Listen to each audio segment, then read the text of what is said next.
I can't get no call to action, but I try, and I try, and I try, and I try. Hello and welcome to Call to Action, the go-to podcast for anyone trying to make sense of the world of marketing, business and beyond. In an industry that is a minefield of utter bollocks, we aim to capture our heroes and allies from the front line to have a chinwag with. It's like Pokemon Go, with the single but vital exception that it's not a short-term bandwagon of shite. It's brought to you by Gasp, and I'm Giles Edwards. Today I've caught Christian Edwards. Before the Kardashians started posting and influencers were a thing, Christian was tweeting under the mystery name of West End producer. He rapidly gained a cult following, putting noses out of joint with his satirical take on the world of theatre.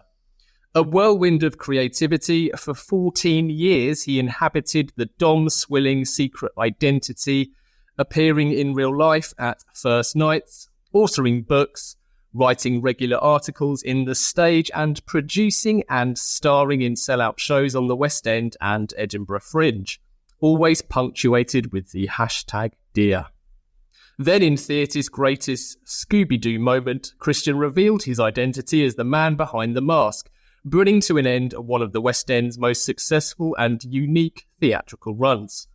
Christian says, "I was just frustrated with the industry as a whole, and I just wanted to put a lighter voice out there because it can be taken very seriously, the acting industry. But really, we're just standing on stage, shouting in the right direction, and trying to make people stop coughing." Welcome to the show, Christian Edwards. Hi, Giles. How you doing? Good. Yeah, it's great to talk. Yeah. 7 quick fires for you, Christian, starting with Dom or Vuv. Oh, Dom, dear. It has to be Dom. Macintosh or Lloyd Webber? Oh, they both employ me, so I'm going to go Mac Webber. Comedy or tragedy? Oh, it's a tragic life, but I'm going to say comedy, dear. Christian Edwards or West End producer? Fuck yeah. Christian Edwards. I've got to say Christian Edwards now. Yeah, you got to. I've got to. I got 3 more. X or Twitter? Twitter. It was easier then. Oliver or Les Mis? No, we're going to go with Les Mis because that's what I did most recently. Amazing. And then finally, slightly unfairly, everything you always wanted to know about acting but were afraid to ask, dear, or everything you always wanted to know about going to the theatre but were too sloshed to ask, dear. Everything you always wanted to know about acting, because I'm still trying to find out everything I always want to know about acting. Basically, yeah. But, thanks for that, Giles. That's a nice little plug for my 2 books there. That's very kind. I appreciate it. There we go. We'll come on to that for sure. Now, listen, Christian, to start the show, we always ask every guest about their path to where they are now and find that it's rarely a linear one. How did it all start for you? What was your first ever job? And then what was your first, what you regard to be proper job? Well, my first ever job, I did loads of stuff in Lincoln, where I'm originally from, having to, I worked at Walker's Crisp Factory on the night shift, helping make quavers with the post-mix things. I've never touched quavers since. I'd get home at 7 o'clock in the morning stinking of cheese. It's horrid. As an actor, you do so much in between work. You know, there's tragic tales of me dressed as a giant cigarette at Victoria Station and then running around to people who were smoking outside and handing out Nicorette patches and coughing at them and then being caught by the cigarette police. This was an absolutely true story. And actually, to give it a bit of a tragic, going back to those questions context, I was meant to get married many years ago, and the girl that I was meant to marry, sadly, we didn't, she ended it a month before the wedding. The last time I saw her was 2 months before I did that job. And then there she was walking past me as I was a giant cigarette. And I thought, there's no way she's going to recognize me. And she turned around and she went, Christian? And I was like, yeah, hi, you all right? And she went, yeah, how you doing? And I was like, I'm all right. I'm doing all right, thanks. Yeah. She wandered off and I was like, oh fuck. And then my manager came up and said, do you want a break? And then cue to me, stood outside Victoria Station, dressed as a giant cigarette, having a fag. It was ridiculous. She wasn't smoking, was she, when she walked past? No, she wasn't. Otherwise, I'd have thrown a load of Nicorette patches at her. Yeah, I've done lots of silly jobs like that. But I suppose my first proper job in terms of, I suppose acting would have been a UK tour of something called Rasputin many years ago. Oh, actually, no, before that was a 4-hour version of Emma, where the director, a lovely lady, but she was going to bed, sharing intimate bedtimes with the writer. So this 4-hour version of Emma couldn't be edited. So we'd be doing places like Westcliff-on-Sea to about 14 OAPs. And again, that's questioning my life choices. And I have been ever fucking since. Anyway, yes, but that was my first that was like acting role where I thought, oh, this is going to be really good and I'm going to change. I think what happens with the actors, you leave and you think you're going to change the world. You're going to be Bradley Pitt in a year's time, or at least get a guest role on Hollyoaks. And so growing up, did you always want to be an actor? Like, at what stage did you identify acting as the route you wanted to follow? Well, it was a weird one. To be honest, I think I didn't really fit in. I was a bit of I'm a ginger, Giles. I'm a ginger. And at drama school, I was an easy type. A proud ginger, Yeah, I am. I'm a proud ginger. It's getting to the stage where it's getting a little bit white at the moment. I'm thinking, I need to get some fucking red hair dye so that at least I can hold on to my identity. So I was bullied, obviously, a lot. Carrot top, Duracell, you know what I mean? All that kind of stuff as a kid. And I think I only found my footing when I got into, the school plays, and I got a bit of respect. I gave the seminal performance of Joseph and his amazing ginger raincoat in Lincoln. I suppose I just found some mates there and I fitted in a bit more. Nice. So Emma was the first role you took on. Yeah. And how did it go? I mean, it didn't sound great from your brief summary, but was it a launch pad of sorts? It was a launch pad. I mean, I went to drama school. I went to a place called Mount View in North London, where actually I went with your colleague, Gasp, Stuart Savitsky, the legend that is Stuart, and we trained together. So you kind of go to a drama school and you kind of get your agent from there. It's a way of getting an agent and getting your foot into the business, really. But and then Emma was, God, it was. You when you first leave a drama school, you kind of do any work that you can, because it's very different in the industry. Because a drama school, I suppose, like a university, is like an institution, isn't it? So you feel very institutionalized. There's the favourites there that get all the leading roles, and I did all right. I had a few there, but I didn't have the best time at drama school. I found it I think I was too young. I went straight after I'd done my A-levels, and I think I spent the first few years trying to fit in and plucking up the courage to speak to women. So it took me a long time to kind of just go to put my head down. But once I graduated, you kind of take any work. And Emma was good. But again, it was just full of ridiculous moments. I remember the girl playing Emma, she had food poisoning one day. So she walked off stage during the first bit where we were all sat around in a circle and vomited in the wings. And it was very clear that she was vomiting backstage. And then the guy playing the leading role anyway stood and said, ladies and gentlemen, it's very clear that our leading actress is ill, so we're going to close the curtains and see what we can do. And then they put on the Wigs Mistress with a script who we pushed around the stage saying the lines she'd never acted in her life. But actually, in terms of PR and marketing, it was great because all the local newspapers wrote about it. Wig Mistress saves the show and all that kind of stuff. But it's a tough game. You're in work a lot and you're out of work a lot. Yeah, and that's where the in-between jobs come in. Were there any particularly standout in-between jobs other than obviously dressing up as a giant cigarette and working at Walker's? I've done lots of event management work, but I did in the early days. It was lots of promo jobs, like being a PR stunts for companies. We did one for Virgin. It was Virgin Internet, and they wanted to do something against BT Internet, so they got a load of us to dress as giant snails and slugs and be photographed underneath the BT tower. And it was freezing cold in the morning. I was just questioning my life, dressed as a giant slug, this like full-on bodysuit on this cobble pavement outside the BT tower with, loads of press journalists taking photos of us going, smile more, can you give us a bit more? Slug number 2, smile a bit more to this camera, going, it wasn't what I had in mind. I was meant to be a regular on Corrie by this point. But I did that. I've done bar work. I worked at a place called Cafe Fish in the central London. I've done loads of bar work. I considered doing an OnlyFans account recently, but I thought I'm not the only person that's going to subscribe to that is myself. So I'm not going to do that. What else did I taught? I used to teach acting and singing and stuff as well. I mean, it's a huge variety of jobs that you do. I used to do children's parties. They were terrible. I used to teach at Stagecoach, where basically you paid to become a nanny, a babysitter for 6 hours while kids just shout at you and eat their sushi. I did it in Highgate, in Highgate, darling, where the kids had sushi and wanted to drink kombucha. So yeah, it's a plethora of jobs, really. Anything that pays the bill. I'm a prostitute for money, Giles, basically. Yes. Well, that's what I was hoping we'd get to.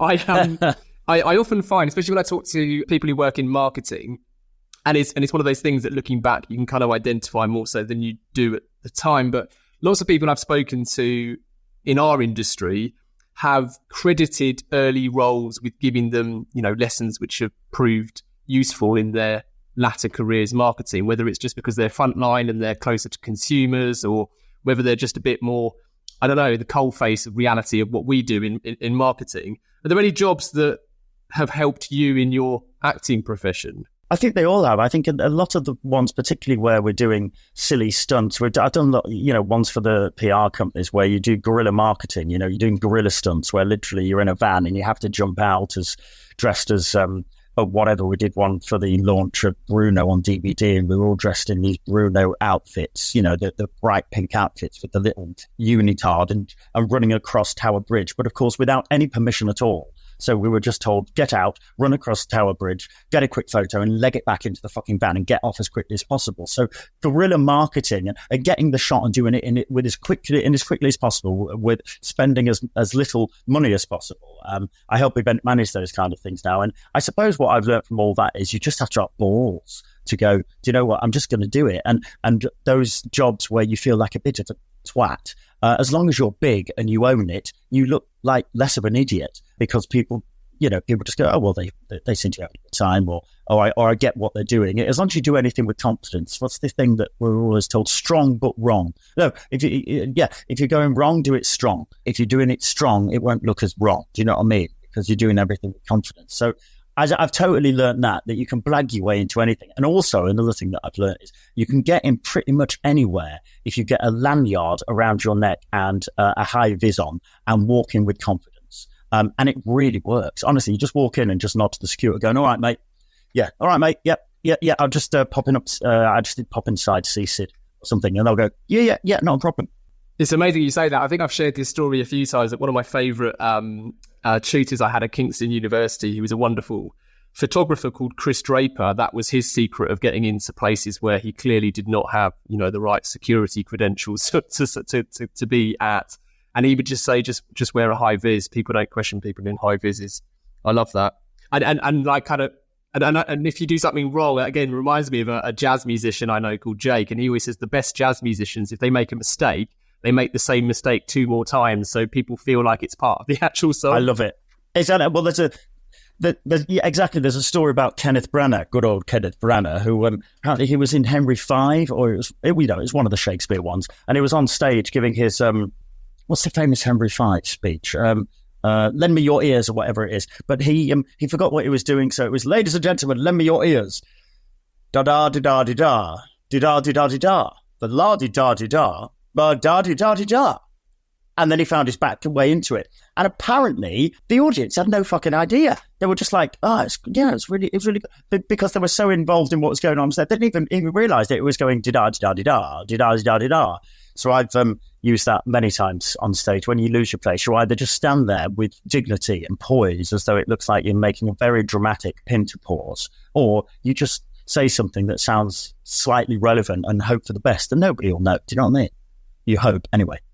Yeah. Bit more tricky to do. Yeah, but they will now. Yeah, they will now. Well, it's a bit more tricky to do when you're in a musical and there's a whole orchestra there, and that's slightly more tricky, but, what can you do?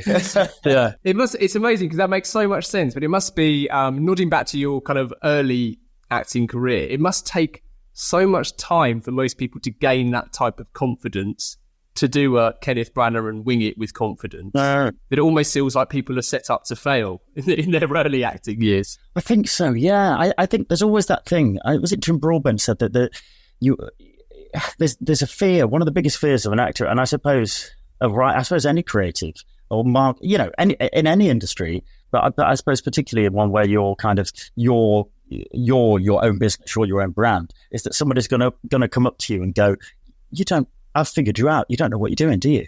you literally don't know what you're doing. You're just doing it, hoping for the best. I mean, I don't think many people do, particularly, I don't know, actors, creatives. All we do is kind of do what we think is right, follow our instinct and hope for the best. But if somebody actually said, do you actually know what you're doing? I'd be like, well, I don't know. You kind of just hope that after a few years, you learn a bit of the technique and stuff. But a lot of it is just following your gut, you know? Yeah. At what point did following your gut lead you to starting your West End producer persona? Was that like dipping your toe in the water of trying something? Because it started quite slow, but it didn't take long for it to really catch, right? Yeah, well, I was doing Oliver at the Drury Lane. It was the one where, they used to have those musical theatre contests on TV, and it was one that Jodie Prendick won. So I was in that. It was good fun with Griff Rhys-Jones and a few others playing Fagin. And in the industry, it's a great industry. But there was a lot of, lots of rumblings in the West End of some people being, pissed off with certain things that were going on, money and long hours on Sunday shows. And I thought, it's a shame because we're in this industry that's meant to be a bit fun. I mean, it's called putting on a play. All we're doing is playing. We're trying to, we're wearing stupid costumes and, shouting and looking stupid. I mean, obviously there's a craft to it, but at the end of the day, it is about putting enjoyment to the audience. Like we're hopefully having enjoyment as well. And I just felt a little bit down by everything. And then Twitter was very new. What they used to do is like Twitter takeovers, so that you log on and then you do hey, I'm Christian, I'm in the Oliver cast. This is what we get up to, a day in the life of somebody in the Oliver cast kind of thing. And then I was asked to do it once, and I remember thinking, so maybe I could pretend to be somebody else and do this. And so I thought, why don't I just tweet as a producer and tweet some insider gossip, some insider knowledge, and vent some of my frustrations, but from the point of view of a producer about the industry. So I did. And then people started going, oh my God, Cameron McIntosh is on Twitter. Because a lot of things that I was tweeting was things, because I was in Oliver and I knew a lot of people who know the West End shows. Some of it was just gossip to begin with. And people were like, oh, it's Cameron or it's Andrew Lloyd Webber. So it got a bit of a following from a lot of actors. And I was, just tweeting things about the industry, about what actors were in what, and some gossip about what shows might come up. But then things about how as West End producer, I've got to pay the actor playing the dog more than the bloody human actors. It's costing me a bloody arm and a leg. Am I dumb surprised? It's dwindling, dear, So I just used to tweet in that kind of voice as him. And then it kind of took off. And then he became known as a bit of a phantom tweeter. And then how when something starts, you don't expect it to become quite as big as it is. And it just started gaining a bit of momentum. And then people were talking about it. And I'd be backstage and people would go, have you heard about this West End producer guy? People reckon it's Cameron is having a laugh, or people think it's Bill Kenwright or Andrew Lloyd Webber, and it's somebody on their team. And it's all good publicity for them. And I was going, yeah, it's crazy. That's mad, isn't it? All this stuff that they're tweeting.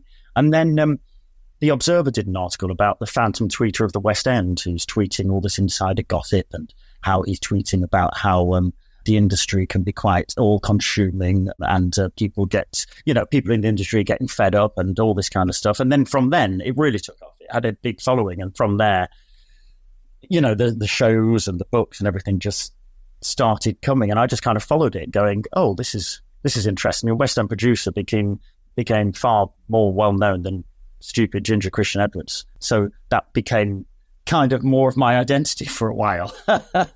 But that's interesting the way you phrase that, because did you see it as competition for Christian Edwards, or did you see it as validation for Christian Edwards? I think it was probably a bit of both. I think it was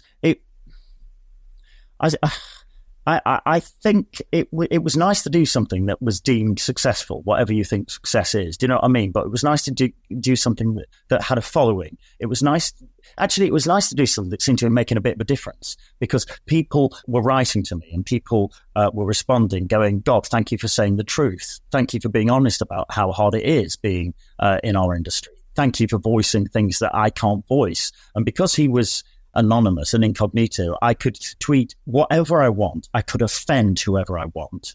And I was very careful not to offend people. I kind of tried to do it with I tried to just dig at people, because I thought one day this is all going to come out and nobody's going to want to employ Christian Edwards as an actor. So I was very careful with how I offended people. But, I had to be a little bit close to the bone because it was satire. He was a satirical character taking the piss out of the industry, basically. So I think I did feel a bit of validation because to be honest, I don't think I felt any validation as Christian Edwards. I was just somebody in a show, and I think by that point, I think I was just a bit disillusioned with the industry because I think what happens with a lot of actors, and creatives, artists as a whole is sometimes you only identify yourself as being successful when you're in work, and you only identify as being worthy when you're in work or working as an actor, because it can be hard sometimes. But when you're at parties or you go to family events or you're out and you go, hi, this is Christian, so we'll make Christian as an actor. And they go, oh, great. Oh, yeah, great. Have you done EastEnders? Have you been in the bill? Yeah, what have I seen you in? Yeah, oh, I recognise that. Yeah, I recognise that nose. Yeah, I'm sure. Have you been in? Yeah. And I'm like, oh, you know what I mean? Always having to, you kind of validating yourself to others. So I was underneath it all, when I was asked those things, do you know what? It was also good having the secret. It was also nice going, I don't care what you think about me. I've got this little secret. And that kind of makes me feel, it made me feel a bit good. And it felt me like I was doing something undercover. And it was a little bit, somebody said when it all came out that he was like a Banksy of the theatre world, because he kind of went and he wrote these articles, did all this stuff, did it totally undercover. Nobody knew who he was. Well, a few people did. And then he got a big reputation for being undercover. So I suppose it just made me feel like I had something, makes it sound really arrogant. It wasn't from arrogance. It was just kind of, like you say, validating myself. It made me feel like I had something over people. Is that the right thing to say? Do you know what I mean? It just made me feel like I had something. Whereas as an actor, a lot of times you have nothing. You're kind of, you're in work, you're out of work, you're dressing as a fucking slug, you're dressing as a giant cigarette, or seeing your ex-fiance laughing at you while you're trying to make fucking 50 quid to pay the rent. And then, so you feel you don't have much control. And do you know what? Also, it was a creative outlet for me. It allowed me to be creative with the writing, with the books, and then creating him. And he became, do you know what? He became an acting job as well, because I'd go to events. I was forced to go to events as him as well. So I wore a fat suit and got the mask offline and got a wig, and I used to stoop. I lived in Southeast London, so I used to get the train from Southeast London with my little suitcase, because I was invited to, I did a talent show in the West End, and this was something that was interesting on Twitter, because it really took off on Twitter. One time I did, somebody sent me a video of himself singing. So I gave some feedback going something like, well, that was sung really well, dear. Just when you open your mouth, try not to look too much like a blow-up doll. Good. And then loads of other people started sending me videos. I had about 500 videos for the feedback. Yes, when you sing, try and keep your eyebrows still, dear. We don't want to be looking at those caterpillars above your eyes, things like that. And then eventually I started being nice about the feedback, trying to actually offer some support. Then this casting director, Anne Vosser, then this musical director, Mike Dixon, started helping me, and this producer called, God, I've forgotten his name, please forgive me. We did an online contest, search for a Twitter star. And then we made it into a live final at the Lyric Theatre. We, loads of West End stars performing. We did a live final where people voted via Twitter onto these live boards on stage. And of course, like a week before, I was like, fuck, I've got to turn up. I've got to turn up as West End producer. I can't turn as me. So I found a latex mask online.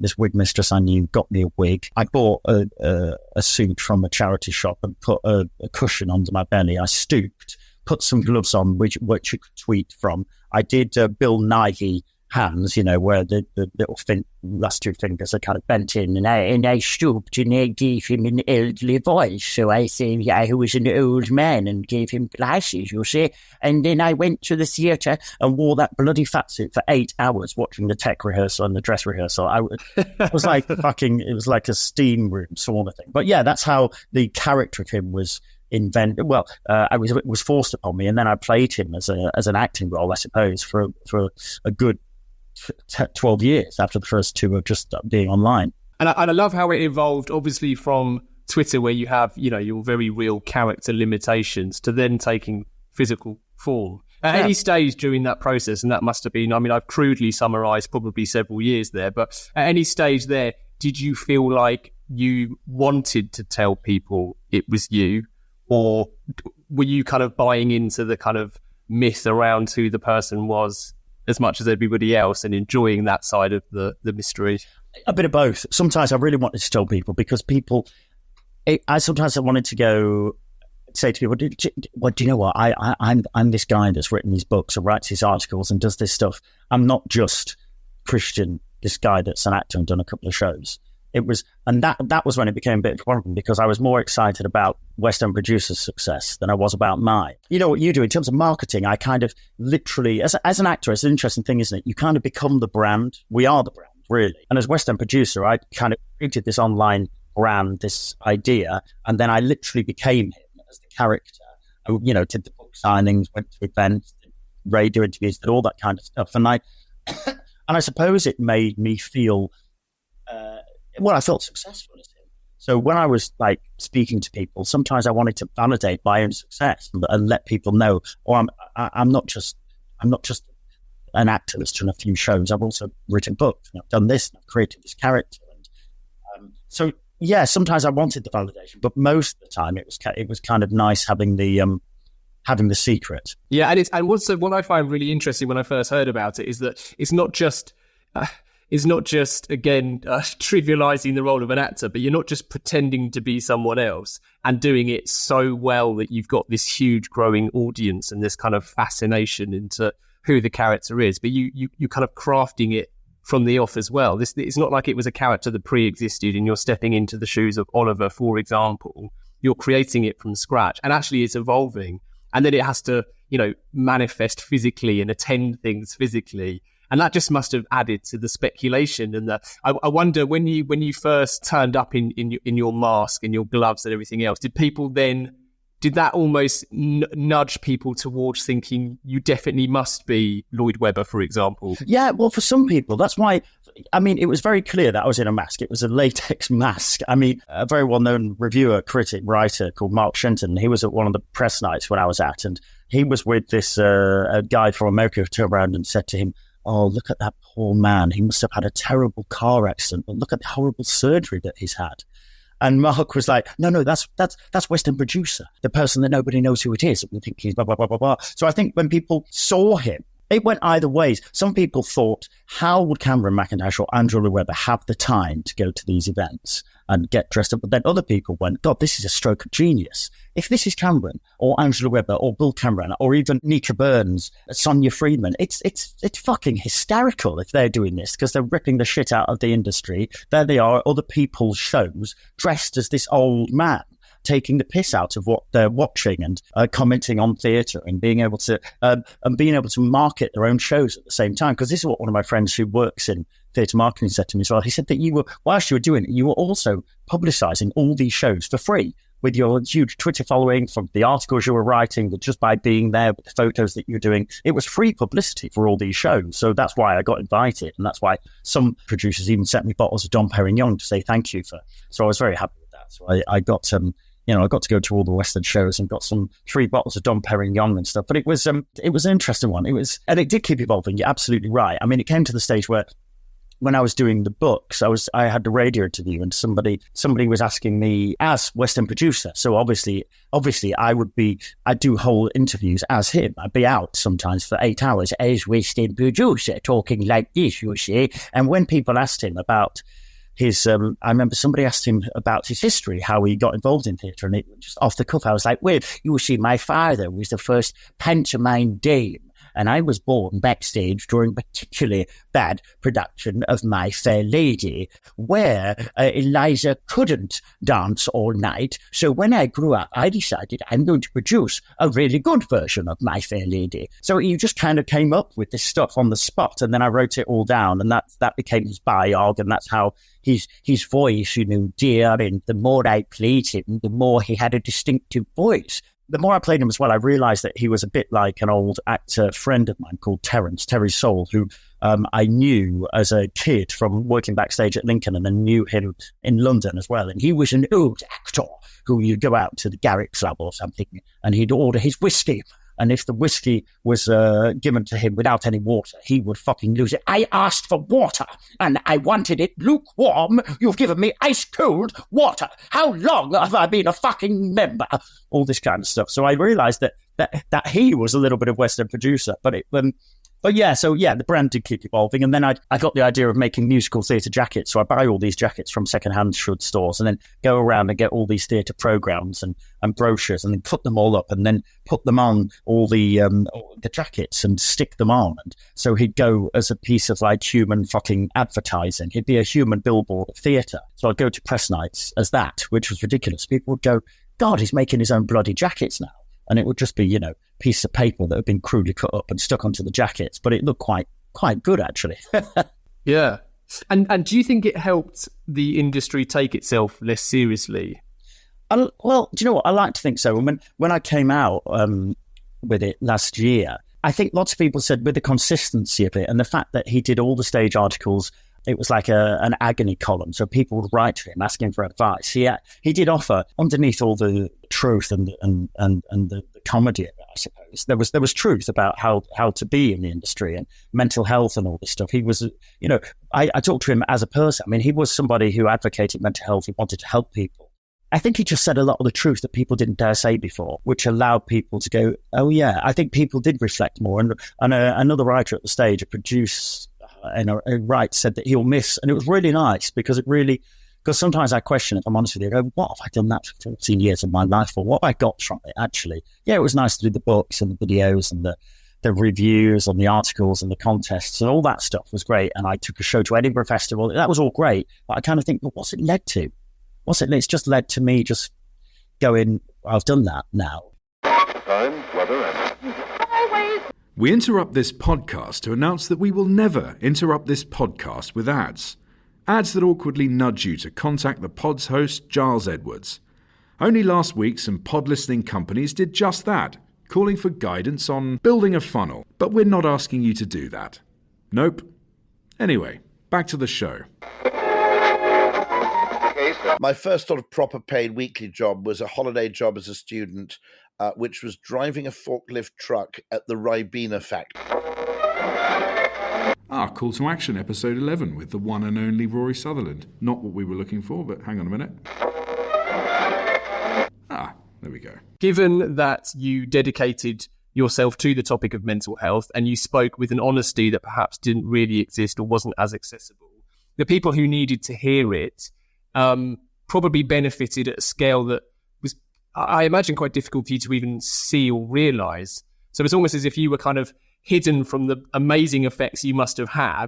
And then obviously in Unmasking, people might interpret that as the end of this voice that they relied upon. But also no one can judge whether it was the right or wrong time for you to unmask. Because as you say, you dedicated 14 years to it. It must have been hugely therapeutic, not just for you, but for everyone else involved who needed to hear that voice. Yeah. It's an interesting point. I mean, since I've come out with it, there's been lots of people have emails because, he's got an email address and said thank you. And people that, like when I did the Twitter contest, the live final, there's loads of actors in the industry now that were in that, working in the West End, saying it was the first chance that we had to perform in the West End. So thank you for giving us that opportunity. And I was out a few weeks ago and he came up to me and it was so nice. He went, I'm a bit starstruck. I was like, what do you mean? Why? And he went, just found out you're a West End producer and I've read your books through drama school. I did all this. I read all the articles. I can't believe it's you. And I thought it was an old man. And when it came out, I couldn't believe it. And now you're here. Can you sign this? And I was like, and it was just, it's really nice. Not that you need validation for it, but it is nice to know he made a difference. Because as myself, I ran a peer-to-peer support group with my mate Harry about mental health, actually, called Talk, for a few years. So there was a little bit of a cross section between, because I think in any industry it's very tricky, and particularly I think in the acting industry it's tricky to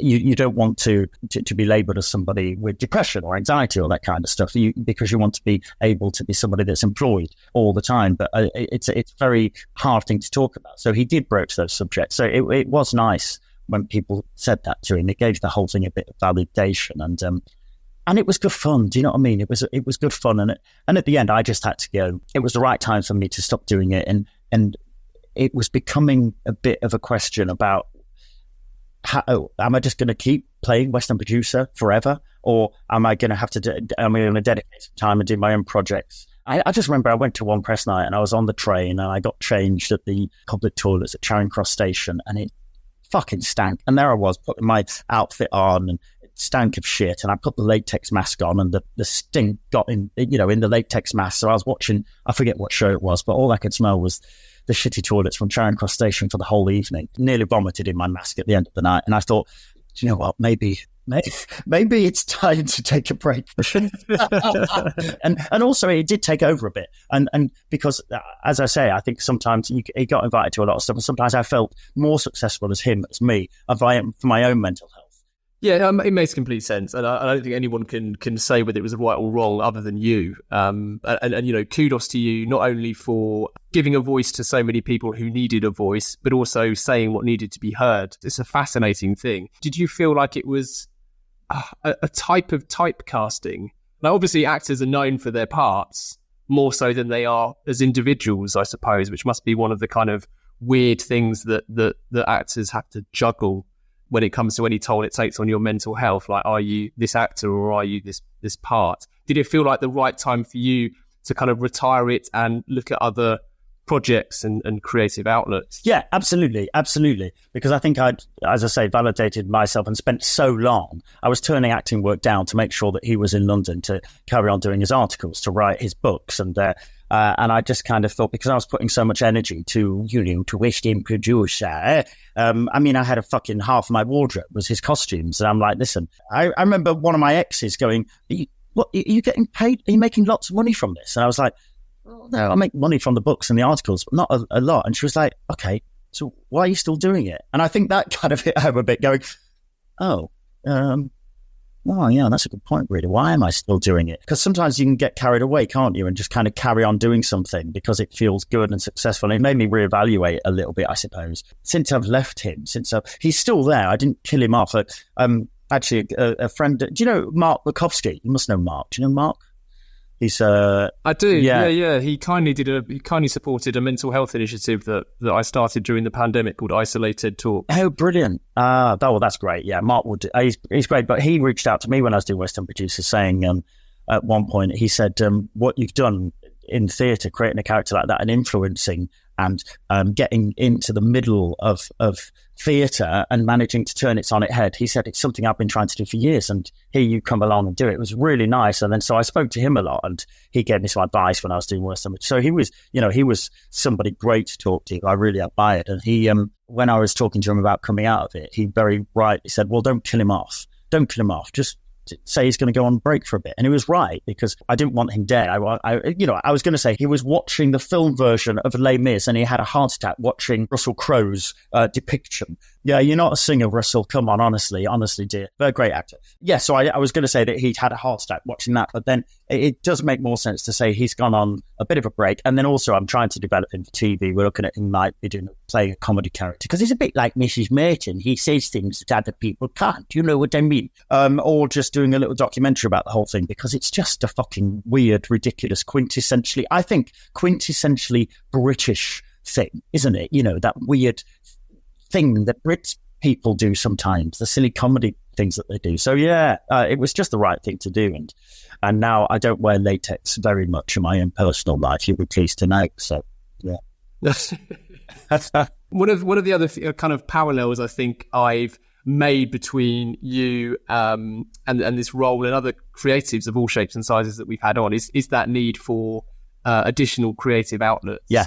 We had a wonderful advertising creative, Mark Denton, was on recently, our last show. I listened to the pod. Not only he's great. Renowned, yeah, he's brilliant. I listened to that. He's wonderful, yeah, and great. Well, thank you. And he's so known for his work outside advertising as much as he is inside, and a huge advocate for being able to kind of flex that creative muscle just everywhere, everywhere you kind of exist and however it might manifest. Yeah.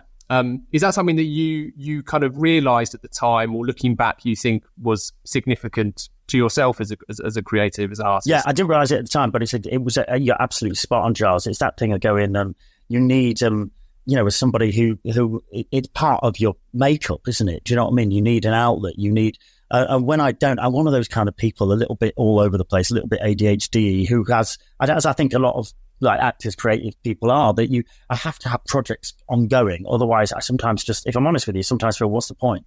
What am I doing? What am I doing in my life? Particularly as an actor, you rely on other people to give you the work. You really do rely on another company, a director, a producer to give you a chance. But I think it took me a long time to realize that you have to give yourself permission to do that. You have to give yourself permission to create your own work and write, and even if you're not doing it for success, you're just doing it for your soul. And I think that's what West End Producer was. Yeah, it's exactly what he was. It was just a reaction to me being a bit fucked off, a bit bored, creatively stifled. It was a release, which is why it carried on. And then it's that thing, isn't it? When something's... Was it therapeutic? Absolutely, 100%. 100%, because I was able to say what I was feeling inside. So it was like me, maybe, it's weird, maybe West End Producer was a bit like my therapist, because I was able to talk through him, which is an interesting thought. But I was able to get out my inner frustrations about what I was feeling as an actor who wasn't, being honest, wasn't doing very well. I was able to tweet about how frustrating it was and get him to tweet how he treats actors and how actors should behave and all this stuff. So it was really therapeutic for me. Would you like to plug any other projects you have coming up before we move to listener questions? What's next? What's next? I was asked to do another book of him, but I'm not 100% sure. So I'm working on a couple of developing him for TV and a couple of other little TV projects. And I'm also at the moment working with my very dear friend Elizabeth Newman. As I said at the beginning of the podcast, Giles, I'm currently I'm in Pitlochry in Perthshire, surrounded by the beautiful hills. I'm rehearsing The Hills Are Alive with the sound of bloody music, dear. Yes, I'm up in Scotland doing this with a brilliant cast and company until Christmas. So the aim is to move to LA next year for possibly a year, because I've got relatives over there, and I had a few meetings over there last year. And do you know what? I love the sun. I get a bit down when it's so grey. I find it quite tricky. That seasonal affective disorder, that bloody thing. So that's all I'm doing at the moment. But if anybody's involved in the theatre industry or the acting industry or goes to the theatre a lot, my books are still available, and I don't have any Dom Perignon at the moment. So I'd love to be able to afford some for Christmas. Amazing. Well, those books are linked to in this listing, so they don't have to look far for them. I'm going to go to listener questions now. So asking the general public for their opinion, be it on Brexit or boat names, is notoriously fraught with danger. I'm going to start with Hannah Lean, who's the marketing director of ABBA Voyage. Hannah asks, given that the acting industry relies heavily on self-promotion and marketing, particularly through social media, how effectively do acting schools equip their graduates with the skills to market themselves and build a personal brand in the wider world? Well, speaking of somebody who hasn't really been in the drama school for a long time, Hannah Lean was in my year at Mountview. How funny. It's that Hannah Lean. Good old Hannah. Oh, Hannah. I'll miss you. Bless you. I would say they don't at all. I don't think they do. I don't. When I was at drama school, we're going back to 1942. We weren't even talk about tax. We weren't talk about how to deal with the mental health issues of being in and out of work. So sometimes I go back and teach at drama schools, but I don't think it's something that is talked about at all. I mean, it's really interesting as an actor now. We have these tools which help us sell our brand, and I think there's a right way of doing it and there's a wrong way of doing it. I think you can be too earnest. I personally, I get. When you see people going, I'm so thrilled to announce and blah, blah, blah, blah, and it becomes I think you have to be careful. Think about who you are aiming it at as well. And I think there are do's and don'ts as well about social media. You've got to be careful. You have to think about what you're going to tweet. Don't do it at midnight after you've had a few too many ciders. There's the whole thing about, should we use Twitter? Should it be Instagram? Should we use TikTok? At auditions, I know, a lot of producers, and one's a very good friend who says to me, they check people's social media accounts. Because if it's down to somebody with 10 Instagram followers and somebody with 25,000, they're going to give it to the one with 25,000. It's something that can really be worked on. And I think it's sad that that's become really important. But I mean, it's the way of the world, isn't it? I think the way of doing it is just being consistent on social media. If you're really, if it's something that's really important to you. But also there's a bit of me that's a bit traditional and goes, you shouldn't be forced to do something like that. If you're a really good actor, if you're perfect for the part, that I kind of still think in the long run you're going to succeed without social media. Is what I'd like to think. There's the worry, isn't there, that people feel like they have to do social media accounts now. So I think it's about getting getting the balance right. Perhaps, I don't know. I see some people put up audition tapes. I see people put up audition tapes. People put up people singing, and that's great. But I suppose if you start doing it and you start getting a bit of a following and an audience who like what you're doing, then that's it. It's working, isn't it? So maybe my advice is it's trial and error. Try a few different things, and if one fits and one starts working, that's your way. That's what's working for you, maybe. I spoke to someone who's become one of my favourite people, Tim Plester, a few months ago. Tim's a filmmaker, documentary maker, actor, and he made the point, I'm sure it was Tim, that in many ways social media has allowed certain media to become much more accessible than it was when he was first getting started, where to actually get any type of video footage of you acting in the hands of the right people was nigh on impossible, if not costly and therefore prohibitive. So in many ways, that accessibility is amazing to have that available. But I suppose then the challenge then becomes doing it for the sake of doing it, which is what you were kind of hinting at there, where people feel maybe obliged to be on social media, or versus doing something actually creative and memorable and distinct on social media, which is, the challenge that everybody faces. How do you actually stand out and build an audience? It's almost like a stage in its own right, I suppose. I'm a huge fan of stand-up comedy, and prior to having kids, my wife and I used to go and see stand-up, almost weekly. And I was talking to someone about emerging kind of comedians on the scene nowadays, making the point that lots of them don't really do the traditional circuits like they might have done a few decades ago, because you might find comedians that only exist on TikTok or only exist on Instagram, and they've got these huge followings, and they're probably monetizing it very successfully, but it doesn't mean you're going to see them at a stage near to you anytime soon, because they almost don't need the stage there anymore, because they've got this online version of it. Yeah, that's very fragmented. Yeah, that's really interesting. So it is fragmented. I mean, and going off on what you're saying, I think if you do have an idea, I think don't be afraid what people think. I think there's the initial fear, isn't it, of putting stuff out there and worrying about what others will think, particularly on social media and what. So if you do have the thing, but I was speaking to my mate I was sharing digs with here in Scotland about this the other night, and we were saying the interesting thing that we find about social media, if you as an actor, I think. The old movie stars back in the day, none of them had social media. And I think that made them, in a weird way, be able to be better actors, because you didn't know who their dog was. You didn't know that they liked to eat ice cream at 1 o'clock in the morning. You didn't know what their original accent was. You didn't know everything fucking about them. All you knew is this brilliant magic persona of them on screen or in the theatre, which kind of actually made them as actors more adaptable. Do you get me? Because it wasn't just about who they were as people. But I suppose what the balance has changed now is that audiences and people want to know the people, don't they? And that becomes just as important as creating the roles. It's an interesting one, isn't it? About whether audiences come to see you doing a great performance or they just come to see you. Yeah, for sure. Question 2 is from Joseph. Joseph asks, in the world of social media influencers, you could be considered as one of the first. Have you ever considered yourself as part of that industry?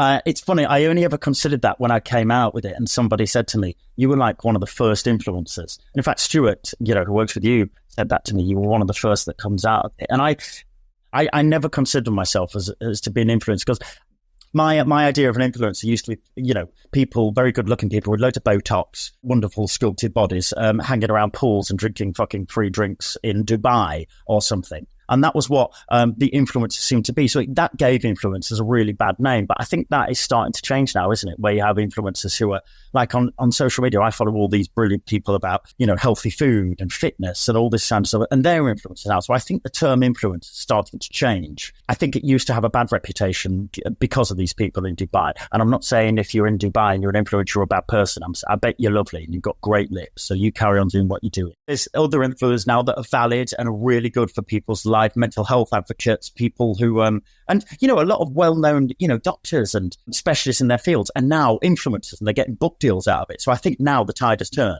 So I think in retrospect, yes, he probably was one of the first influencers, but to a lesser extent, because he was just on Twitter. West End Producer's on Instagram now, but he was literally just on Twitter before it turned into X. And he was, well, he's still on X, obviously, but it was a smaller field, wasn't it, back then? And he got to, what did he get to? At some point, 100,000 followers. It was all around there. But yeah, he was doing it before it became a thing.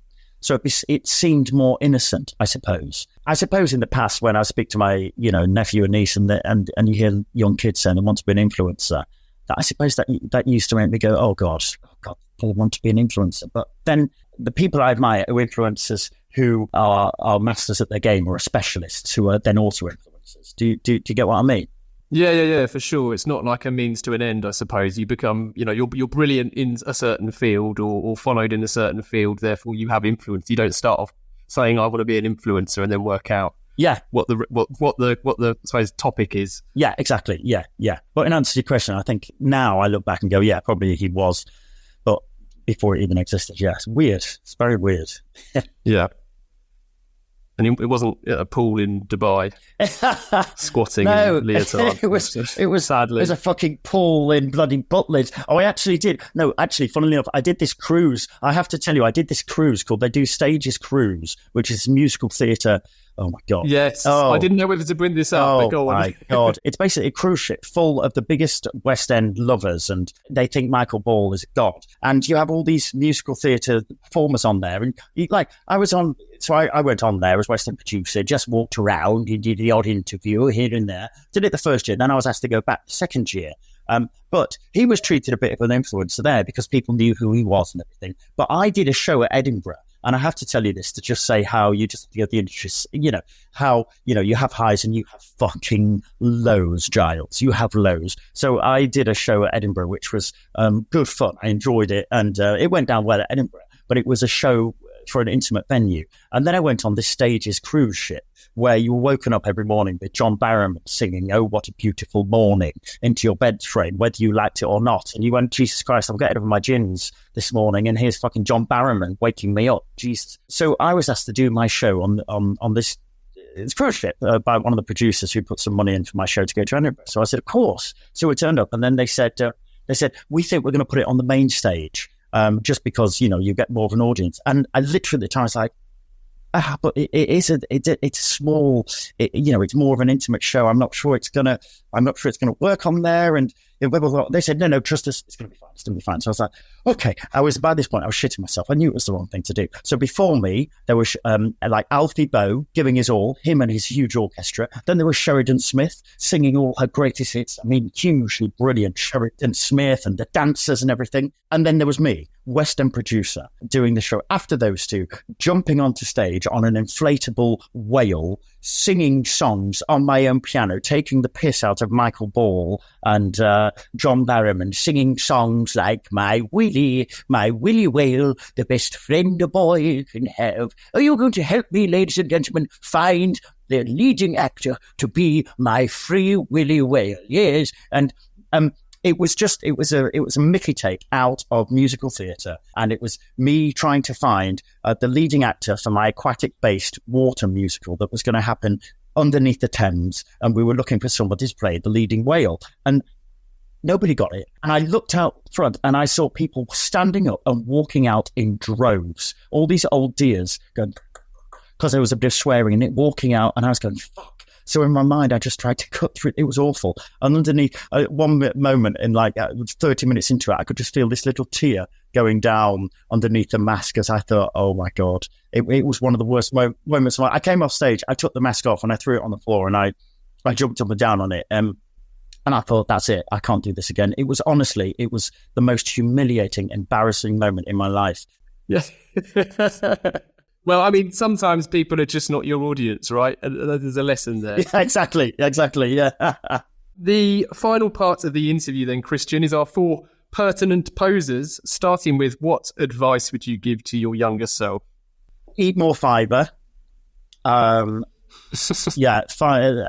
of veg, because you didn't start doing that till you were a bit older, so you need your veg. Don't get engaged to that woman who didn't actually marry you.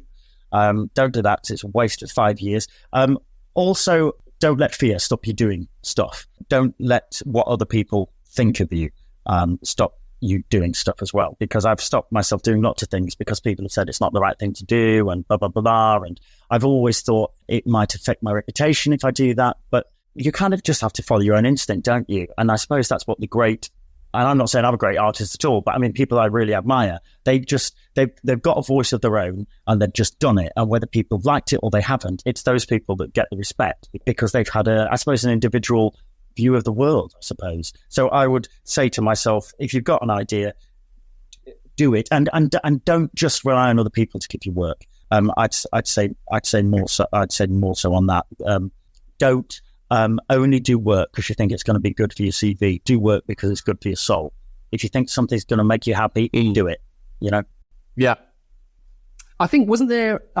I'm having flashbacks to seeing an interview with, I think it was Michael Caine. Didn't he famously say he just would say yes to roles that were offered to him, even if they, at first glance, and I'm paraphrasing here, looked a bit batshit crazy. Yeah. Because he ended up doing like Jaws 4 and all sorts of things. And he says that every now and then one of them just turns into gold. Yeah. You just got to say yes to things. Yeah, it's true. I mean, it's slightly different for him doing the big movies as well, because that allows him to have another extension of his beautiful kitchen. Whereas doing an equity minimum tour doesn't have quite the same kind of draw. Do you know what I mean? A new toaster. Yeah, exactly. But one thing, actually, that's another piece of advice. Actually, honestly, it's good to say no. If you're not sure about something, say no. That's one of the only powers you have as an actor, saying no to work. And I think we can spend a lot of our lives as actors, as creatives, trying to please other people, whether it be our agent, whether it be the certain casting director, whether it being, other people that we know. And you end up floating from job to job to job to job to job. And before you know it, that's 10 years gone. You've gone,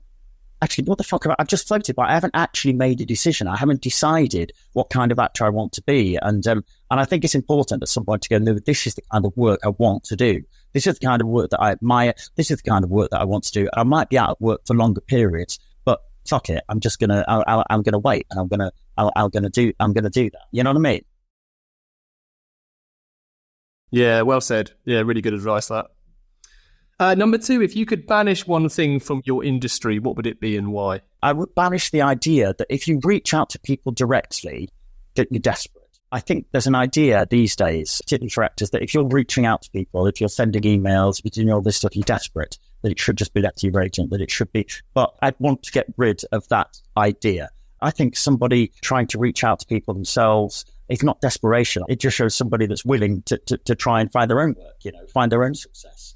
So maybe it's getting rid of that, getting rid of a myth about what desperation is. Also, false promises. When you see organisations that go, actually, it's interesting that you've talked about mental health. There's lots of companies, not just in my sector, in others, that will go, we're doing this new mental health flagship thing and we have a mental health person working for us when it's fashionable to do so.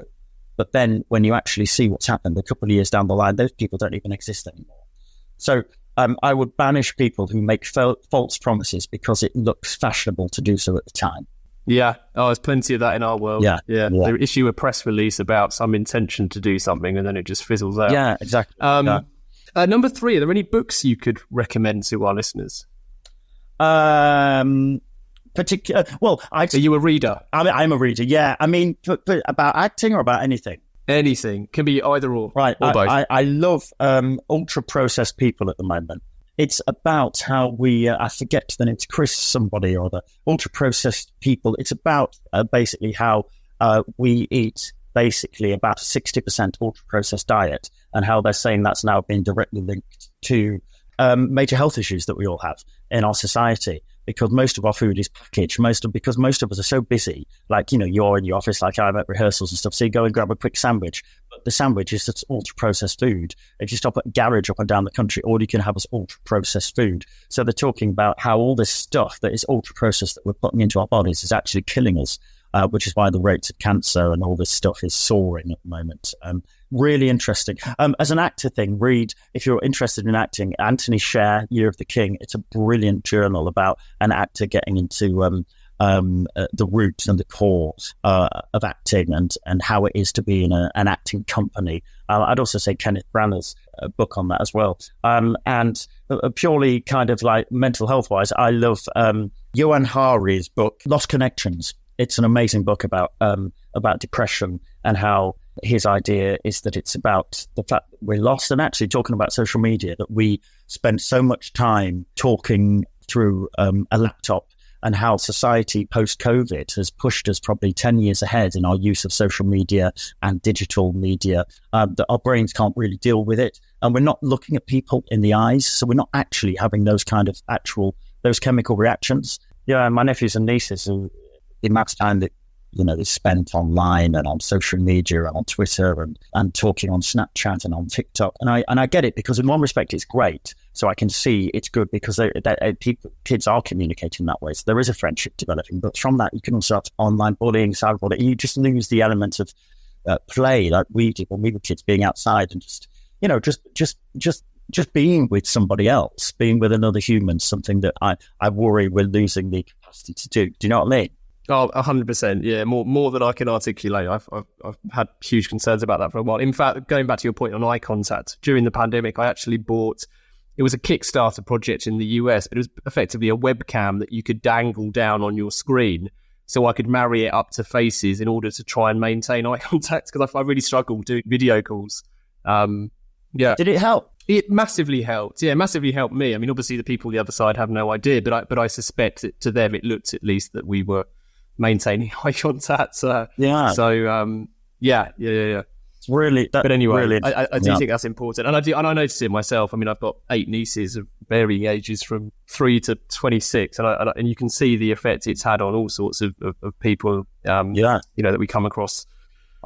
Just the kind of real life social skills that haven't perhaps had a chance to develop. Yeah, I find it. I don't know if you get this as well. That my focus at the moment is everywhere, and I kind of like, because of Twitter, because you do the quick things and you put it out and you want instant results. Like if I'm reading, it takes me a while to get back into reading. I've found lines, like I'm learning lines at the moment. It's taking me, obviously I'm older, older than I used to be, but for them to settle in and for me to get focused on these things, it takes me so much more time, because usually I'm online and I'll quickly skip through the Guardian's, find out what article I want. I've seen that. Okay, move on. So you quickly skip, you scroll, get your bit of info and then move on. Whereas the actual act, sitting down and focusing and reading, it's such a beautiful thing that, you know what I mean? I think we're forgetting how to do. I certainly am. I'm forgetting how to do it properly, and I have to kind of relearn. It's mad. Yeah. Well, I think that's a problem that most people face. I think I heard it described as having too many tabs open in your brain. Oh God! Which I think I certainly. Honestly, if you saw my laptop now, honestly, there's 1, 2, 3, 4, 5, 6, 7, 8, 9, 10, 11, 12, 13, 14, 15, 16, 17, 18, 19, 20. There's another 20 there. There's 40. There's about 65 tabs open at the top of Google Chrome. Ridiculous. Why have I done it? It's not healthy. No, my ex was always like, what's that? She's like, why have you got? And I'm like, well, I might need to check that Octopus Energy one and that Amazon thing. And then that one there, Canva, I might use. And that one there, these are all things at stage. IMDb Pro, there's my HMRS thing. There's, I don't know what that one is. And that looks like it might be OnlyFans. But you know what I mean? There's loads of tabs open anyway. Yeah. Amazing. We always dedicate every episode to someone, and we bestow or hospital pass that honour, depending on your view, to our guest who has to give the reason why. So would you dedicate this episode to somebody? Yeah, I'd like to dedicate this episode to, I used to, when I was at drama school, I used to look after a couple who had a severe cerebral palsy, called John and Yvonne. And I was always massively humbled by them. And they wanted actors to look after them because they wanted people with, care. They just had a bad spate of people looking after them, so they wanted people who could make them laugh. And it was amazing. I used to feed John. I used to wipe his bum. I even had to push his bloody piles back in one time. It was crazy the amount of things I had to do. But they were so brilliant, and they always used to say to me, "Do what you do." They said, "Do what you be an actor. Follow your dreams. Do what you want to do, and don't let anybody put you off." And it really. I found it so moving. One time he used to try and push me in the bath. To give you an example, sometimes Yvonne would be, I'd have to wheel her in and she'd be washing herself in the bathroom, and John would be in the main room with me, and he'd put his little headset on and he'd tell me to turn on channel 289. So I'd turn on channel 289. I'd get him a whiskey and a Coke. I'd get myself whiskey, and we'd sit there and watch this porn channel that he'd subscribed to. And then there he was, and he'd just nudge me and look at me smiling. And then Yvonne would go, "Christian," and then I'd go and get Yvonne, and then John would kind of convulse a little bit, and I'd turn the channel over. Then I'd bring Yvonne back in, and she'd be like, "What have you been watching?" I'd go, "Oh, just been watching the news, just politics, haven't we, John?" And it was brilliant. And one night when I put them to bed, John looked at me and he said, "You remind me of Roy Castle." On his little thing, he said, "You make me laugh as much as Roy Castle," and it was such a nice thing. Do you remember Roy Castle? from record papers and all that stuff. And I was just like, such a nice thing to say. And he always used to say to me, just keep doing what you're doing and make yourself happy and try and make others happy. And, if these people who have had so much against them had such a wonderful life, I sometimes think of them. And when I get annoyed at myself, I just kind of get, you know what? I'm fucking lucky. Yeah. Well, that's a lovely story and a wonderful dedication. So this episode is very proudly dedicated to John and Yvonne. Amazing. As a final call to action, everyone listening can head over to the listing. We will share links to everything we've discussed, to the books, Ultra Processed People, Year of the King, Lost Connections, West End Producer, albeit the Twitter profile's on a bit of a vacation at the moment. How else can our listeners get more Christian Edwards? Well, I'm on Insta as Christian Edwards 1 and on X as Chris Edwards 79. West End Producer's got a website called westendproducer.org. Amazing. Well, we'll link to all of those. Listen, Christian, thank you so much for joining us. I've enjoyed this immensely. Yeah, same. Thanks so much, Giles. It's been great. It's also nice. You're Edwards. So am I. I mean, maybe we're distantly related. You know what I mean? Maybe. Who knows? I think we all are. I think that's how it works. I think we must be. Yeah, exactly. Finally, thank you to everyone listening. If you've enjoyed this episode, please do share and review the podcast. Keep your questions and guest requests coming in. To get in touch, it's easy to find Gasp online, or you can just email the mouthful, that is call to action at gasp.agency.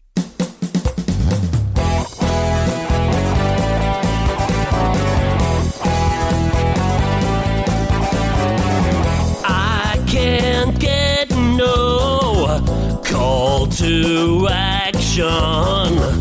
I can't get no call to action, but I try, and I try, and I try, and I try.